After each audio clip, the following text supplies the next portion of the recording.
Good evening to all of you. This is called Mohammad Mustafa Raja. I hope you all are doing great. Today we are going to learn some important objective that is very helpful for your upcoming exam. It will be asked in 2026. Let's learn the objective. यानी हम लोग क्या करते हैं, objective को सीखते हैं। यहाँ लिखा है पाई क्या है, परिमेय संख्या है, अपरिमेय संख्या ए एवं बी दोनों है या नॉन ऑफ दीज है। तो हम जानते हैं कि पाई क्या होता है, अपरिमेय संख्या होता है। यहाँ पे मैंने लिखा भी है पाई क्या होता है, अपरिमेय संख्या होता है।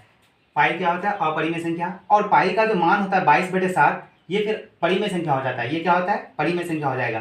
3.14 लिखा रहेगा, ये भी परिमेय संख्या होगा। लेकिन अगर 3.141414 dot dot dot dot dot यानी खाली जगह आगे अगर चलता रहा तो इसका मतलब वो क्या हो जाता है, अपरिमेय संख्या हो जाता है। फिर 3.112 के ऊपर अगर रेफरिंग होगा या डेज होगा तो उसको भी हम लोग क्या मानते हैं, परिमेय संख्या। यानी हम लोगों को मिला जुला करके ये पता चला कि पाई का मान अगर बैठा हुआ रहे तो वो परिमेय संख्या होगा, पाई का मान 3.14 में रहेगा वो भी परिमेय संख्या रहेगा। लेकिन पाई का मान अगर 1514 या किसी भी चीज़ का मान इस तरह जाएगा और डॉट डॉट डॉट डॉट हो जाए तो वो क्या होता है, अपरिमेय संख्या हो जाता है। बाकी अगर किसी चीज़ के ऊपर अगर रेफरिंग रहेगा तो वो क्या हो जाएगा, परिमेय संख्या। तो बच्चों जैसा कि आप देख पा रहे हैं यहाँ पे लिखा हुआ निम्न में से कौन परिमेय संख्या है। तो हम सबसे पहले ये जानते हैं कि परिमेय संख्या कहते किसे हैं, यानी जो रूट से बाहर होगा वही परिमेय संख्या होगा। तो √3 तो रूट से बाहर नहीं होता तो ये परिमेय संख्या नहीं होगा। या √2 अपॉन क्या है, √2 ऐसा था, ऑब्जेक्टिव क्या था, √2 अपॉन √2। तो हम इसको करके देखते, सोल्व करके देखते तो ये हमारे लगता है कि बाहर हो जाएगा। जैसे 2√2 अपॉन √2 कट गया, हमारे पास क्या बचा, 2 बचा। 2 क्या हो गया, रूट से बाहर हो गया। इसका मतलब रूट से जो बाहर हो जाता है वो क्या होता है, परिमेय संख्या। तो हमारे लिए परिमेय संख्या होगा नंबर बी नंबर। हाँ तो बच्चों जैसा कि यहाँ पे क्वेश्चन में दिया हुआ है, क्वेश्चन नंबर 3 में किसी धनात्मक पूर्णांक ए और बी के लिए ए बी का मस इंटू ए इंटू बी का लस निम्न में से किसके बराबर है। तो हमारे पास ऑप्शन ए दिया है a/b, नंबर बी में दिया है b/a, नंबर सी में दिया है a इंटू बी और नंबर डी दिया है a+b। तो हम जानते हैं कि मस इंटू लस बराबर होता है तो a इंटू बी होगा इसका क्या, correct answer will be a into B. अच्छा, दूसरा हम लोग को याद रखने वाली बात यहाँ पे ये है, बहुत ज़रूरी है और इसमें से भी क्वेश्चन पूछा जाता है, अक्सर पूछा जाता है। कोई अगर कह दे कि यूक्लिड विभाजन का हम क्यों इस्तेमाल करते हैं, यूक्लिड विभाजन का प्रयोग हम कहाँ करते थे, यूक्लिड विभाजन का प्रयोग हम करते हैं मस निकालने के लिए। क्या निकालने के लिए, मस निकालने के लिए। दूसरा स्टार पॉइंट है कि दो अभाज्य संख्या का मस हम जब भी निकालेंगे, यानी दो अभाज्य संख्या 3, 5 हो गया या किसी का भी निकालेंगे, दो अभाज्य संख्या हो तो उसका मस हमेशा 1 होता है। तीसरा नंबर स्टार में दिए हैं कि दो क्रमागत सम संख्या का मस 2 होता है। दो क्रमागत सम संख्या जैसे होगा 2 और 6, 2 और 4, ये क्रमागत संख्या होगा। इसका अगर मस हम जब भी निकालेंगे तो इसका मस कितना होगा, 2 होगा। फिर अगर हम निकाल दें कि दो क्रमागत संख्या में से 6 और 8, 6 भी सम संख्या और 8 भी सम संख्या, दोनों का मस निकालेंगे फिर भी हमारे पास मस कितना निकलेगा, 2। तो ये याद रखने वाली बात है। नेक्स्ट स्टार है, दो अंकों की सबसे छोटी अभाज्य संख्या क्या होता है, तो 11। दो अंकों की अगर सबसे छोटी अभाज्य संख्या देखा जाए तो 11 होता है और दो अंकों की सबसे बड़ी अभाज्य संख्या अगर देखा जाए तो 97 है। हाँ तो बच्चों जैसा कि आप देख पा रहे हैं, घात 1 वाला बहुपद है, द्विघात बहुपद कहलाएगा, त्रिघात बहुपद कहलाएगा, रैखिक बहुपद कहलाएगा या बहुपद नहीं है। तो जिस भी बहुपद का अगर घात 1 होता है तो वैसे बहुपद को हम क्या कहते हैं, रैखिक बहुपद। क्या कहते हैं, रैखिक बहुपद। रैखिक बहुपद कहाँ पे है, तो सी नंबर में। रैखिक बहुपद यानी जिस बहुपद का घात 1 होता है उसको रैखिक बहुपद कहते हैं। अच्छा, मैंने कुछ इंपॉर्टेंट बात यहाँ पे लिखा है जो कि बहुत ही ज़रूरी है और एग्जाम के पॉइंट ऑफ व्यू से भी ये देखा जाए तो बहुत ज़रूरी है।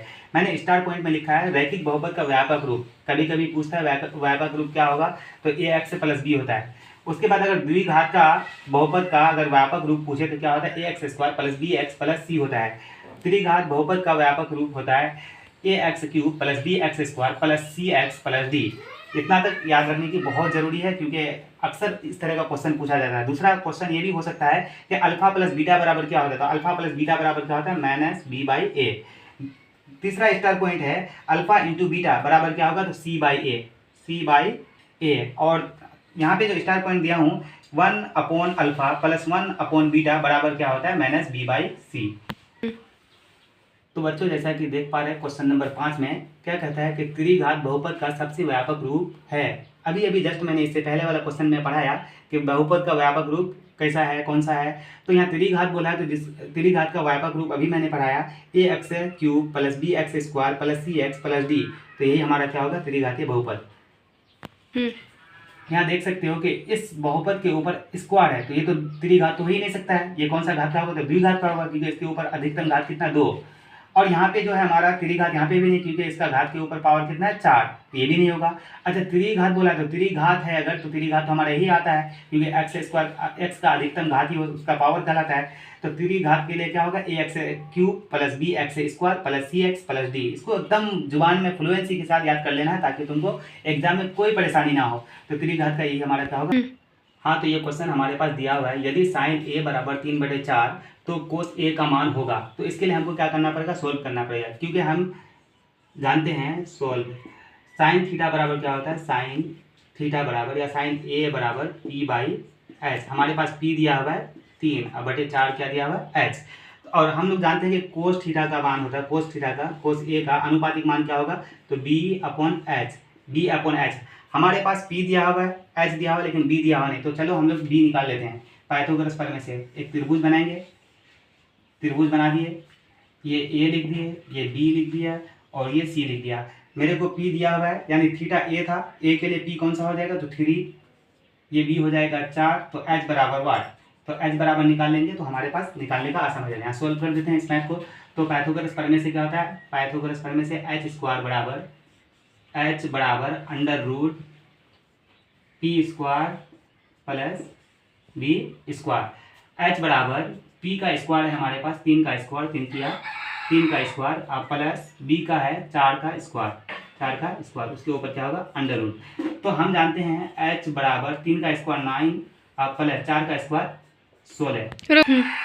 अच्छा सॉरी बच्चा, यहाँ तो मुझे h तो दिया हुआ है, h का मान 4 दिया हुआ है, सॉरी h के बदले में हम क्या रखेंगे, 4 रखेंगे। और हमको क्या नहीं दिया हुआ, तो b दिया हुआ नहीं है, b बराबर 8। तो अब हम लोग b बराबर फॉर्मूला जानते हैं। I am extremely sorry, b बराबर क्या फॉर्मूला आता है, तो b बराबर होता है, b बराबर पाइथागोरस प्रमेय से under root h² minus p², p तो दिया हुआ p²। तो 4 का स्क्वायर लिखेंगे यहाँ पे, क्योंकि h बराबर हमको 4 दिया हुआ, 4 का स्क्वायर माइनस p कितना दिया हुआ 3 का स्क्वायर, उसके ऊपर क्या करेंगे अंडर रूट। अब हमारे पास b बराबर हो जाएगा, 4 का स्क्वायर 16 होता है, माइनस 3 का स्क्वायर 9 होता है, इसके ऊपर क्या चलेगा अंडर रूट। तो b बराबर हमारे पास 16 में 9 चले जाएगा, तो अंडर रूट 7 बचेगा। तो हमारे पास b बराबर क्या बचा, अंडर रूट 7, b बराबर अंडर रूट 7। और कोस bh का मान क्या होगा, तो कोस bh का मान होगा, तो b के बदले में कितना होगा √7 और h कितना था 4, तो h 4। तो √7/4 कहाँ पे है, तो √7/4 हमारा D number is correct answer. इस तरह तो बच्चों जैसा कि यहाँ पे क्वेश्चन दिया है, टेन थीटा बराबर होगा cot 90 minus theta, sec 90 minus theta, cosec 90 minus theta, cos 90 minus theta. तो टेन थीटा बराबर फॉर्मूला होता है cot 90 minus theta. Cot 90 minus theta कहाँ पे है, ए नंबर में। टेन का पूरक भी होता है कोट, और 90 माइनस थीटा करेंगे तो अपने आप हमारा टेन थीटा के बराबर हो जाएगा, यानी कोट 90 माइनस थीटा बराबर क्या होता है टेन थीटा। तो ये हमारा ए नंबर इज करेक्ट आंसर। चलो इसको थोड़ा और आसान तरीके से हम समझते हैं। यहाँ क्या फॉर्मूला होता है, टेन थीटा बराबर क्या होता है कोट 90 माइनस थीटा। ये क्या है हमारा फॉर्मूला है, हमको फॉर्मूला जरूर याद रखना चाहिए। अगर यहीं पे अगर कोट देता कोट थीटा बराबर, तो हम क्या कर सकते थे, इसको कोट को बदलते 10 में, क्योंकि कोट का पूरा 10 होता है, और 90 माइनस थीटा करते, 90 माइनस थीटा करते, ये भी हमारा फॉर्मूला है।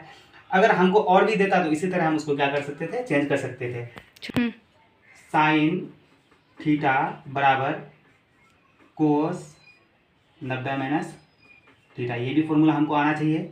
उसके बाद कोस अगर इधर कर देते कोस थीटा बराबर क्या करेंगे, तो साइन 90 डिग्री माइनस थीटा, ये भी एक फॉर्मूला होगा। उसके बाद अगर हम कोसेक का लिखेंगे तो कोसेक थीटा बराबर क्या होगा हमारे पास, तो कोसेक का उल्टा पूरक क्या होता है सेक 90 डिग्री माइनस थीटा, ऐसा करेंगे।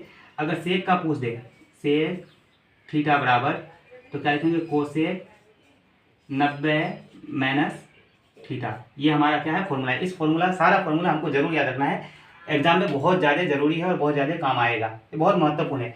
सभी फॉर्मूला को आप अवश्य याद कर लेंगे, मुझे उम्मीद है कि आप जरूर करेंगे। आप लोग मेहनती बच्चे हैं, आप लोग नहीं तो कौन करेगा। और एग्जाम के लिए ज़्यादा दिन है नहीं हमारे पास, क्योंकि अभी याद कर लेंगे तो हमारे लिए बहुत फायदेमंद होगा।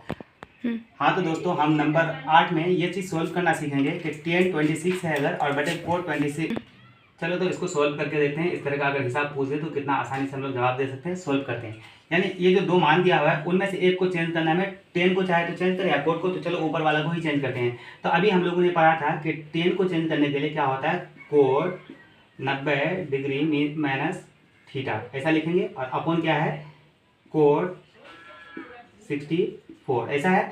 अच्छा यहाँ पे ऊपर में अगर हम देखेंगे थीटा का, टेन थीटा का मान कितना है, तो टेन थीटा का मान है 26। तो यानी हम कोड 90 माइनस थीटा का मान कितना है 26, उसके बदले में क्या बैठा देंगे 26, अपॉन क्या होगा 64।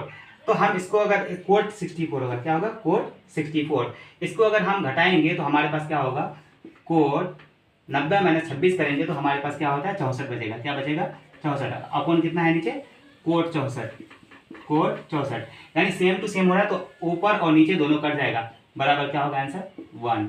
इस तरह के हिसाब जब भी दे तो बड़ी आसानी से हम निकाल सकते हैं। यानी 10 को कोड में चेंज कर देते, अगर यहाँ पे कोड होता तो इसको 10 में चेंज करके 90 माइनस थीटा कर देते, अगर यहाँ पे कोस रहता तो कोस को साइन में चेंज करके 90 माइनस थीटा कर देते। थीटा क्या होता है, तो जो जब दिया है वही थीटा होगा।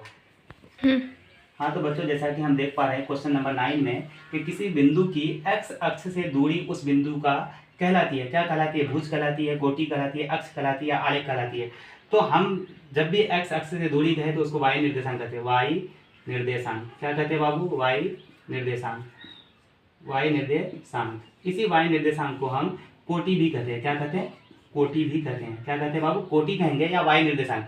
यानी x अक्ष से जब भी हम दूरी को नापेंगे तो y निर्देशांक में जाएगी या तो फिर वो कोटि कहलाएगी। तो हमारा कोटि कौन सा ऑप्शन है, B number is correct answer. यहीं पे अगर कह देता कि y अक्ष से दूरी तो क्या हो जाता, x निर्देशांक, और x निर्देशांक को हम लोग क्या कहते हैं, भुज कहते हैं।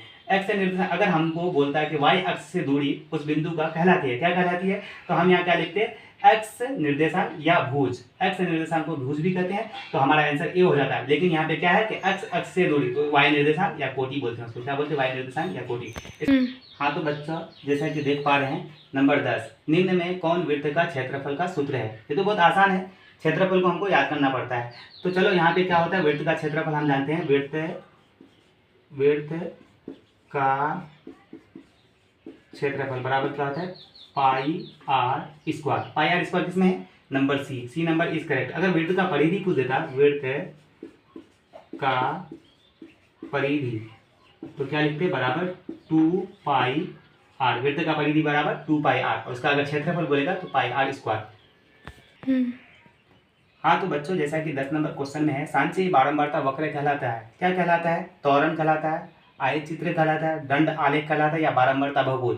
तो इस चीज़ को हम बहुत बेहतरीन तरीके से सांख्यिकी में पढ़े भी हैं, और अगर जो नहीं पढ़े हैं तो उसको भी पढ़ लेना चाहिए। तो क्या कहलाता है, त्वरण कहलाता है। क्या कहलाता है, त्वरण। ए नंबर इज करेक्ट आंसर। क्या होगा, त्वरण।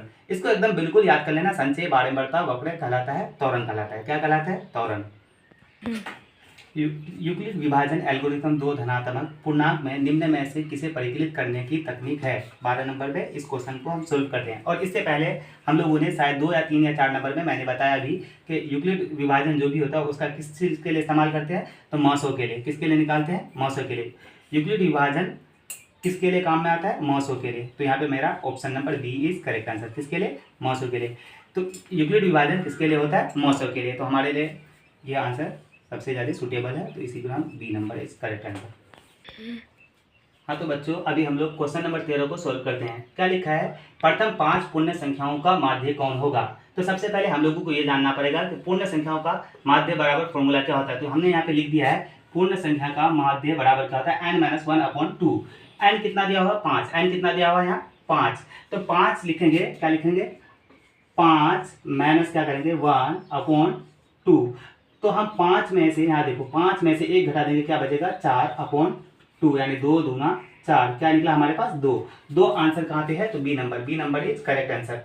अच्छा अगर हमको ये पूछ देता कि प्रथम 5 प्राकृतिक संख्याओं का माध्य निकालना है, प्राकृतिक संख्या का माध्य निकालने के लिए हम क्या करते हैं, ये वाला फॉर्मूला का यूज करते हैं। कौन सा फॉर्मूला का यूज करते हैं, ये करते हैं। क्या लिखते हैं, n कितना है, 5। यहाँ पे प्लस करते हैं 1, यहाँ पे माइनस किया था मैंने, और यहाँ पे क्या करेंगे, प्लस करेंगे। तो प्लस अपॉन कितना है, 2, तो लिख देते हैं 2। 5 + 1 बराबर 6/2। 2 3 जा 6। हमारा क्या कितना होता है, प्राकृतिक संख्याओं का माध्य कितना होता है, तो 3 होता है। ये आंसर हो जाता। सम संख्या का बोलते हो, सम संख्या का माध्य अगर निकालने के लिए बोलता तो क्या करते हैं हम n प्लस, यहाँ पे क्या करते हैं n प्लस 1, क्या करते हैं n प्लस 1, n बराबर 5 दिया हुआ है और n प्लस 1 और 1 प्लस 1 फॉर्मूला से बराबर हमारा क्या होगा 6 आंसर होता है। इसी तरह हम विषम संख्या का भी निकाल सकते थे। तो हमारा यहाँ पे आंसर क्या होगा 2 नंबर इज करेक्ट आंसर, क्योंकि ये वाला फॉर्मूला में मेरा हिसाब सेट होता है और उसका मान कितना निकलता है 2। निकालने के लिए बोल दिया पूर्ण संख्या का माध्य, तो पूर्ण संख्या का माध्य बराबर क्या होता है n माइनस 1/2, और प्राकृतिक संख्या का बोलता था n प्लस 1/2 हो आता है, यहाँ माइनस 1/2 और यहाँ प्लस 1/2। तो हम लोगों ने क्या निकाला है, कौन सा फॉर्मूला में बैठा है n माइनस 1/2 बराबर 5 माइनस 1 बराबर 2 बराबर क्या काट कुट के क्या निकला हमारे पास 2 इज करेक्ट आंसर, और 2 है बी नंबर में, इसलिए हम लोग क्या लगा दे बी नंबर। हाँ तो बच्चों जैसा कि आप देख पा रहे हैं क्वेश्चन नंबर 14 में कह रहा है कि दो वृत्तों के क्षेत्रफल का अनुपात 4:1 है तो उनकी त्रिज्याओं का अनुपात होगा। क्षेत्रफल और उसका अगर जब भी त्रिज्याओं का अनुपात होगा, त्रिज्या हो या भुजा का अनुपात होता है, भुजा का त्रिज्या या भुजा का यहाँ क्या लिखेंगे त्रिज्या, जब भी अनुपात पूछे और क्षेत्रफल दिया हुआ रहे तो हम क्या करते हैं क्षेत्रफल पर रूट चढ़ा देंगे। क्या चढ़ाएंगे क्षेत्रफल पर रूट। तो हमारे पास क्षेत्रफल दिया हुआ क्या है तो 4:1, तो 4:1 पर क्या चढ़ा देंगे हम अंडर रूट चढ़ा देंगे। अच्छा हम लोग जानते हैं कि 4 का वर्गमूल क्या होता है, तो 4 का वर्गमूल 2 होगा और 1 का वर्गमूल 1 ही होता है, तो 2:1। 2:1 कौन सा है, तो B number is correct answer. हाँ तो दोस्तों जैसा कि क्वेश्चन नंबर 15 में दिया है कि यदि tan थीटा बराबर √3 है तो थीटा का मान होगा 90 डिग्री होगा, 45 डिग्री होगा या 30 डिग्री होगा या 60 डिग्री होगा। जी हाँ दोस्तों, हम लोगों को मालूम है कि tan थीटा बराबर क्या दिया √3, तो tan थीटा बराबर √3 किसका मान होता है, तो tan 60 का मान होता है। कितना होता है, tan 60 डिग्री का मान होता है। तो tan 60 डिग्री हमारा कहाँ है, तो ये 60 डिग्री यहाँ पे है, क्या आंसर होगा, D number is correct answer. तो इस क्वेश्चन को सोल्व करते, क्वेश्चन नंबर 16 को क्या करते हैं सोल्व करते हैं। तो हम जानते हैं cos 60 डिग्री बराबर 1/√2 प्लस 1 अपॉन क्या है cos 60, फिर इसका मान क्या होगा 1/√2। सॉरी बच्चों यहाँ पे क्या होगा 1/2 होता है, cos 60 का मान वही होगा जो sin 30 का मान होगा। तो sin 30 का मान कितना होता है, तो 1/2 होता है, तो 1/2 लिखना पड़ेगा। यहाँ पे क्या लिखना पड़ेगा, इसको मिटा करके दोबारा हम बना देते हैं। आसान है, बहुत आसान है, इसको आसानी से हम सीख सकते हैं। क्या है cos 60, इसको सोल्व करेंगे, क्या करेंगे सोल्व करेंगे। cos 60 का मान क्या होता है 1/√2 और प्लस क्या दिया है 1, और नीचे क्या है cos 60 यहाँ पे भी है, तो cos 60 का मान क्या है 1/2 और माइनस 1, कुछ नहीं है तो 1 है, कुछ नहीं है तो 1 है। ऊपर को ऊपर से एलसीएम करेंगे तो 2 एलसीएम होगा, कितना एलसीएम होगा 2, और 2 को 2 से डिवाइड करेंगे तो 2 1 2 यानी 1 आएगा, 1 को 1 से मल्टीप्लाई करेंगे तो 1 होगा, और प्लस 1 को 2 से भाग देंगे तो हमारे पास क्या होगा 2 ही होगा, और 2 को ऊपर से गुना करेंगे 1 से गुना करेंगे तो 2 1 कम 2 होगा, कितना होगा 2 1 कम 2, और नीचे वाले का एलसीएम करेंगे तो इसका भी एलसीएम 2 होगा, और 2 को 2 से डिवाइड करेंगे तो 1 होगा, 1 को 1 से गुना करेंगे तो 1 होगा, फिर 1 गुना 2 और माइनस यहाँ पे क्या हो जाएगा 2 हो जाएगा। हम ऐसा करके काट सकते हैं, 2 और 2 कट जाएगा, तो हमारे पास क्या बचेगा ऊपर 2 और 1 3, और नीचे क्या होगा 1 - 2 बराबर -1 बराबर क्या होगा आंसर, ये माइनस ऊपर चले जाएगा तो -3 आंसर है। हाँ बी नंबर में -3 आंसर, ये आंसर क्या हो जाएगा करेक्ट हो जाएगा आंसर। हाँ तो दोस्तों जैसा कि आप देख पा रहे हैं लिखा है यदि अल्फा और बीटा बहुपद x² + x + 1 के मूल हो तो 1/अल्फा + 1/बीटा का मान होगा। तो अभी थोड़ी देर पहले हम लोगों ने पढ़ा था 1/अल्फा + 1/बीटा बराबर क्या होता है -b/c। तो b का मान क्या है बाबू, b का मान हम यहाँ देखते हैं, ये जो x का गुणांक होता है वही b का मान होता है, तो b का मान माइनस लिखेंगे फॉर्मूला से, और उसका गुणांक कुछ नहीं है तो 1 है, और बटे क्या है c का गुणांक, तो c जो है c में 1 है तो क्या हो जाएगा 1, यानी 1 और 1 कट करके क्या बचेगा -1 किधर है, तो हमारा B number is correct answer. इस तरह का हम सोल्व करेंगे। इसको याद रखना जरूरी है, क्या है फॉर्मूला है FORMULA फॉर्मूला 1/अल्फा + 1/बीटा बराबर -b/a।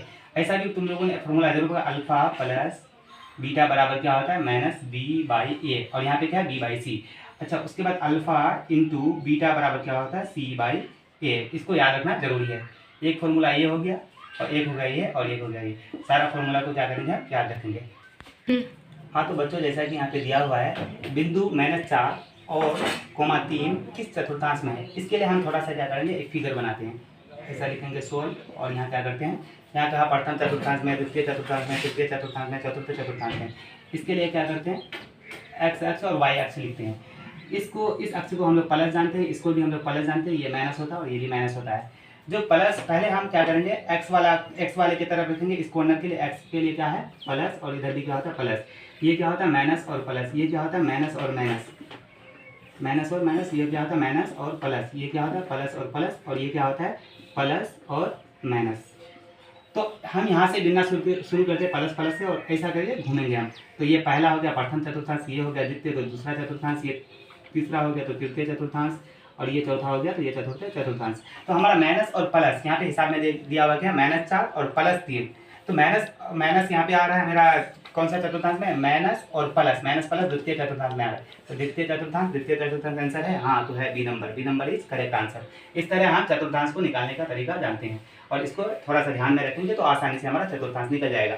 अगर हमारा यही माइनस होता है यहाँ पे भी, और यहाँ पे भी माइनस होता है, तो माइनस माइनस कहाँ पे जाकर के बैठता है, तो ये और ये माइनस और माइनस में, तो माइनस और माइनस कौन सा चतुर्थांश में आता है, तृतीय चतुर्थांश में। लेकिन हमारा क्या दिया हुआ माइनस और +3, तो माइनस एक माइनस में जा रहा है और एक प्लस में जा रहा है, तो ये कौन सा चतुर्थांश में होगा, तो द्वितीय चतुर्थांश में। कौन सा चतुर्थांश में, द्वितीय चतुर्थांश में। हाँ तो बच्चों, जैसा कि हम 19 नंबर क्वेश्चन में कहता है निम्न में कौन बहुपद नहीं है, तो हम चेक करके देखते हैं। जिसका घात अगर पूर्ण संख्या होगा तो वो बहुपद होगा, जिसका घात अगर पूर्ण संख्या नहीं होगा तो बहुपद नहीं होगा। तो यहाँ पे नंबर घात कितना है 2, ये पूर्ण संख्या है। इसका घात कुछ नहीं तो 1, ये भी पूर्ण संख्या है। यहाँ पे घात कितना है 3, ये भी पूर्ण संख्या है। ये क्या है 2, ये भी पूर्ण संख्या है, तो ये भी बहुपद है। लेकिन इसका यहाँ जो है तो x क्या है बटे में, और बटे में जब भी रहता है तो इसका पावर अगर हम लिखेंगे तो ये पावर माइनस में चले जाएगा, और जिसका पावर माइनस में चले जाएगा वो बहुपद नहीं होगा। तो कौन सा नंबर, सी नंबर सही आंसर है। हमेशा इस बात को याद रखना है कि जो पावर माइनस में चले जाता है तो वो बहुपद का घात नहीं होता, जब बहुपद का घात नहीं होगा तो बहुपद नहीं होगा। हाँ तो बच्चों, जैसा कि देख पा रहे हैं क्वेश्चन नंबर 20 में कह रहा है कि अर्धगोले का संपूर्ण क्षेत्रफल होता है। तो अर्धगोले का संपूर्ण क्षेत्रफल क्या होता है, अगर आपको याद नहीं है तो बराए मेहरबानी आप यहाँ तीनों फॉर्मूला क्या कर लें, याद कर लें। गोले का क्षेत्रफल होता है 4πr², अर्धगोले का होता है 2πr², और अर्धगोले का अगर संपूर्ण बोल दे तो संपूर्ण क्षेत्रफल बराबर होता है 3πr², 3πr²। अर्धगोले का संपूर्ण क्षेत्रफल बराबर 3πr², अर्धगोले का संपूर्ण क्षेत्रफल बराबर 3